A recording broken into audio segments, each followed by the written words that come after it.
تو اقتصابی نکات دیکھ لیجئے گا طلبہ پہلے. تو غالب کی اہمیت سے آپ واقف ہوں گے، پھر آپ غالب کے انداز سخن سے واقف ہوں گے طلبہ، پھر اس کے بعد شاعر غالب کے تعارف اور ان کی تصانیف سے آپ واقف ہوں گے، پھر غالب کی غزل سے واقف ہوں گے، پھر آپ اشعار کی تشریح سے واقف ہوں گے، اور سوالات و جوابات، گھر پر کام وغیرہ تو ہوں گے ہی، اس سے بھی آپ واقف ہوں گے. چلیے اپنی شمولیت کو برقرار رکھیے. اب ہمارے سوالات کے جوابات دیجیے. غالب کب اور کہاں پیدا ہوئے؟ تو یہ آپ پچھلی نشست میں آپ نے پڑھا تھا، پچھلی کلاس میں، تو اسی کو ہم بطور یاد آپ سے پوچھ رہے ہیں. چلیے بتائیے کہ غالب کب اور کہاں پیدا ہوئے؟ یاد آ گیا جواب آپ کو؟ صحیح جواب دیا ہوگا آپ نے. 1797 میں غالب کہاں پیدا ہوئے؟ بمقام آگرہ میں پیدا ہوئے. 1797 میں 1797 میں غالب بمقام آگرہ میں پیدا ہوئے. بالکل صحیح جواب ہے طلبہ آپ کا. اور دوسرا سوال دیکھ لیجئے، غالب کے القاب کون کون سے ہیں؟ غالب کے القاب کون کون سے ہیں؟ یہ بھی جواب یاد آ گیا آپ کو؟ صحیح جواب ہے آپ کا. چلیے، شہنشاہ سخن، نجم الدولہ، دبیر الملک، مرزا نوشاہ، بہادر، نظام جنگ، اسد اللہ خان غالب کے القاب ہیں، ہے نا؟ اسد اللہ خان غالب کے القاب ہیں. تو اسد اللہ خان کیا تھا آپ کا نام تھا؟ اسد اللہ خان کیا تھا آپ کا نام تھا؟ اسد اللہ خان غالب آپ کا نام تھا. تو بہادر جنگ آپ کا لقب ہے، مرزا نوشاہ آپ کا لقب ہے، دبیر الملک آپ کا لقب ہے، پھر نجم الدولہ آپ کا لقب ہے، پھر یہ تمام القاب کہیں آپ، ان تمام القاب سے آپ نوازے گئے ہیں. شہنشاہ سخن بھی آپ کا لقب ہے. تو یہ سارے القاب جو ہیں وہ مرزا غالب کے ہیں. چلیے طلبہ، اور ایک سوال ہے آپ کے لیے. تو اس میں ہم نے 4 جوابات یہاں پر بطور آپشن دیے ہیں. تو مناسب جوابات میں سے آپ کو کیا کرنا ہے؟ صحیح جواب کا یعنی موزوں جواب کو منتخب کرتے ہوئے ہمیں بتانا ہے کہ غالب کا اصل نام کیا ہے. تو یہاں پر جو 4 آپشنس ہیں آپ کے، حیدر خان، وحید الدین خان، مرزا اسد اللہ خان، مرزا غالب، کون سے ہیں بتائیے طلبہ؟ کون سا صحیح نام ہے یہ 4 آپشنس میں سے؟ صحیح جواب کون سا ہے؟ یاد آ گیا آپ کو؟ بالکل صحیح، مرزا اسد اللہ خان. مرزا اسد اللہ خان صحیح جواب ہے. چلیے جو ہے نیکسٹ ہماری کلاس، پہلے ہم تعارف کو جان لیتے ہیں مرزا غالب کے. تو اس کلاس میں ہم پہلے مرزا غالب کے تعارف سے پھر آگے غزل کی طرف جائیں گے. تو مرزا غالب کا جو تعارف ہے، آپ کا جو نام ہے وہ مرزا غالب تھا. پورا نام کیا تھا آپ کا؟ مرزا اسد اللہ خان تھا. پورا نام کیا تھا؟ مرزا اسد اللہ خان تھا. تو تخلص جو ہے آپ کا غالب ہے. تو آپ غالب ہی تخلص کرتے تھے. پہلے آپ اسد تخلص کرتے تھے، پھر اس کے بعد کیا ہے؟ آپ نے غالب تخلص کیا. تو 1797 میں غالب بمقام آگرہ میں پیدا ہوئے. کہاں پیدا ہوئے؟ بمقام آگرہ میں پیدا ہوئے. تو یہ آپ کو اچھی طریقے سے یاد ہے کیونکہ ہم نے پچھلے بھی اس کا مطالعہ کیا تھا، تو بتایا تھا ہم نے تعارف کو. تو آج ہم اس کو بطور یاد دہرا رہے ہیں، تو آپ اچھی طریقے سے یاد رکھ لیے ہوں گے، میں اس کی امید کرتی ہوں. بچپن میں آپ یتیم ہو گئے، پھر ہندوستان کے فارسی گو شعراء میں آپ کا مرتبہ کیا ہے؟ بلند مرتبہ آپ شاعر ہیں. اور پھر کیا ہیں آپ اردو کا جو آپ کا دیوان ہے وہ کیا ہے آپ کی شہرت کا سبب بھی بنا تھا. حالانکہ وہ دیوان مختصر سا تھا، مگر وہی دیوان کیا ہے آپ کی شہرت کا سبب بنا تھا. آپ کے جو نظم میں ہے تخیل کی بلند خیالی ہے، تو وہ جو تخیل کی بلند خیالی ہے وہی آپ کو کیا ہے ایک منفرد انسان بناتی ہے، ایک منفرد شخصیت عطا کرتی ہے. تو آپ کو منفرد بنا دیا. اسی جو نظم کی بلند خیالی ہے، اسی نظم کی بلند خیالی نے آپ کو ایک انفرادی حیثیت عطا کی. تو آپ نثر میں بھی مراسلات کو مکالمہ بنا دیے تھے. تو مراسلات کو مکالمہ بنا کر کیا کیا تھا؟ نثر کو آپ نے زندہ جاوید کر دیا تھا. یہ آپ کی خوبی ہے. پھر 1869 میں کیا ہے آپ وفات پا گئے. 1869 میں آپ کی وفات ہو گئی. تو آپ کے جو القاب ہیں وہ کیا ہیں؟ شہنشاہ سخن، نجم الدولہ، دبیر الملک، مرزا نوشاہ، بہادر، نظام جنگ اور اسد اللہ خان غالب. یہ اسد اللہ خان غالب تو آپ کا نام ہے. تو اسد اللہ خان غالب صاحب کے یہ سارے القاب ہیں کہ شہنشاہ سخن بھی آپ کو کہا جاتا ہے، نجم الدولہ بھی آپ کو ملا لقب، اور دبیر الملک کا بھی لقب ملا آپ کو، پھر مرزا نوشا کا بھی لقب ملا، پھر بہادر نظام جنگ کا بھی لقب ملا. یہ سارے آپ کے القاب ہیں طلبہ. چلیے اب تصانیف سے واقف ہوتے ہیں ہم. دیکھیے دیوان غالب آپ کا آپ کی ایک تصنیف ہے، تو اسی دیوان کی وجہ سے آپ کو شہرت ملی تھی. پھر خطوط غالب بھی ہیں آپ کے، وہ بھی ایک نثر کی کتاب ہے، تصنیف ہے. اور پھر دیوان غالب ہے، پھر اس کے بعد کیا ہے عود ہندی ہے.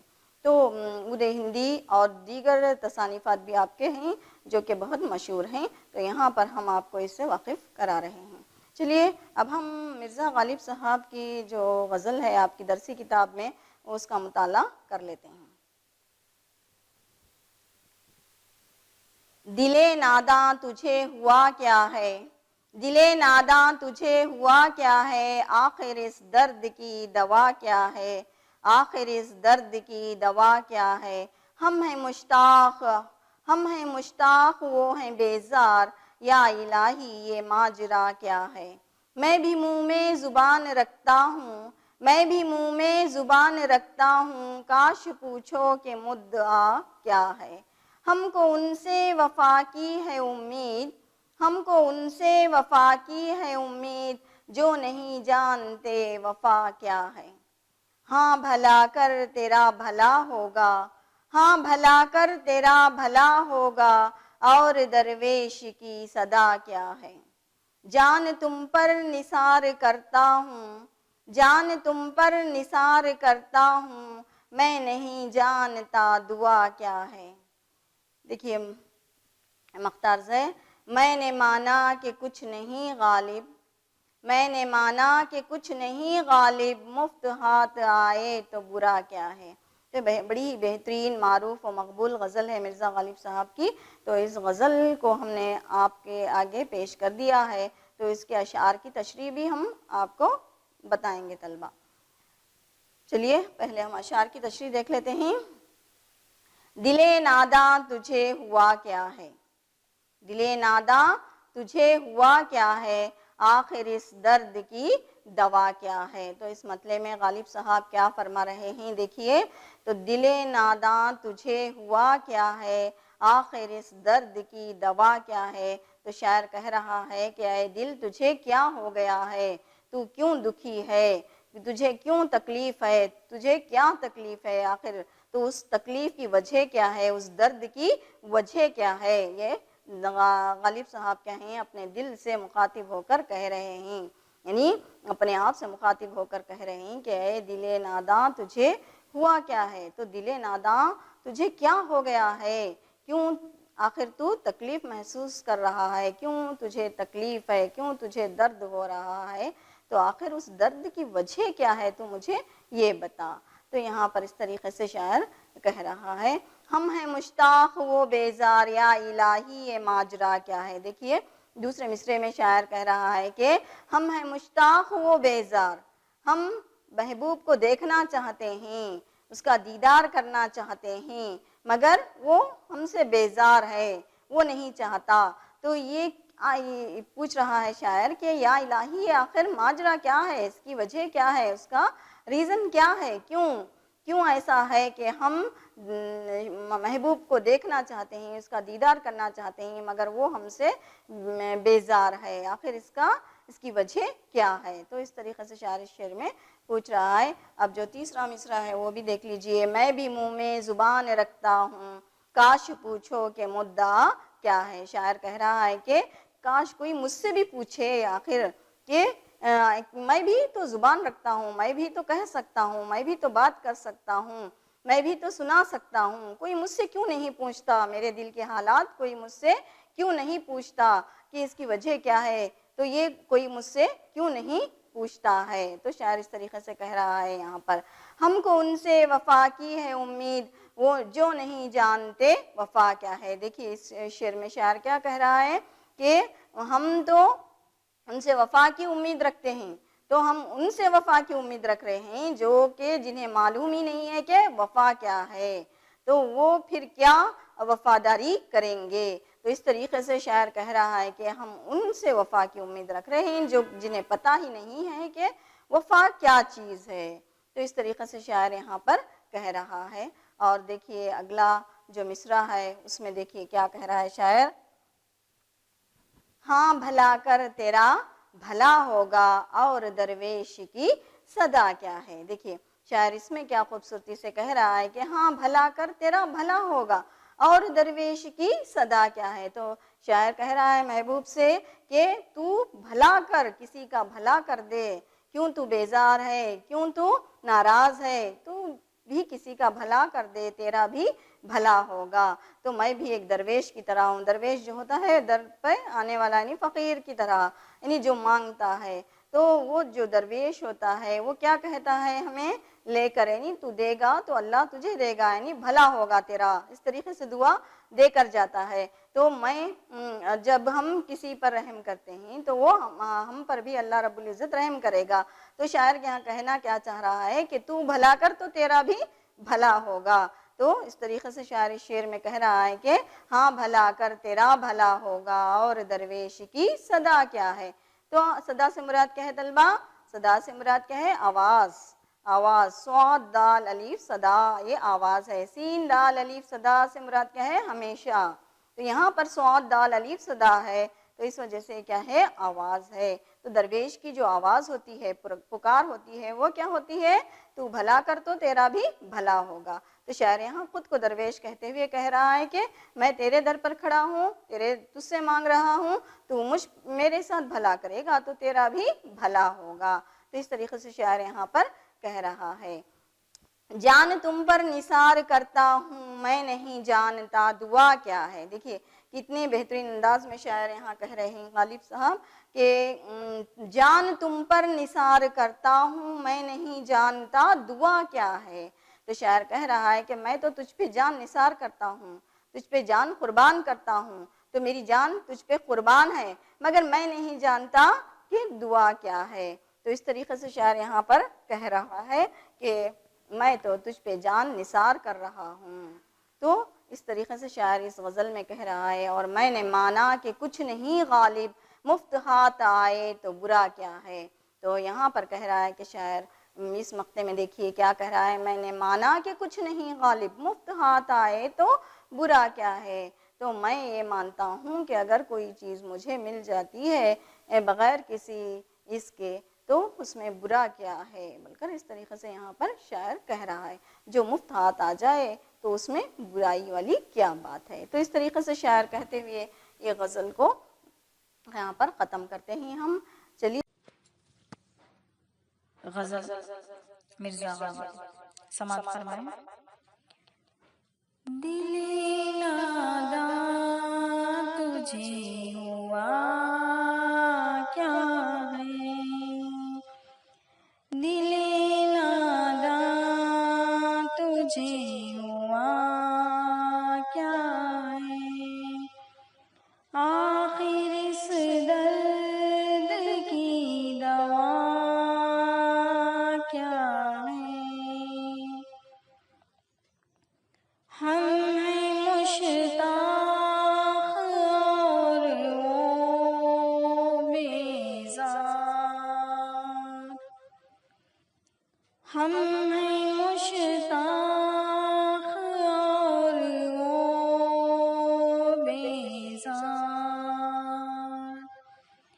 یا الہی یہ ماجرا کیا ہے، میں بھی منہ میں زبان رکھتا ہوں، میں بھی منہ میں زبان رکھتا ہوں.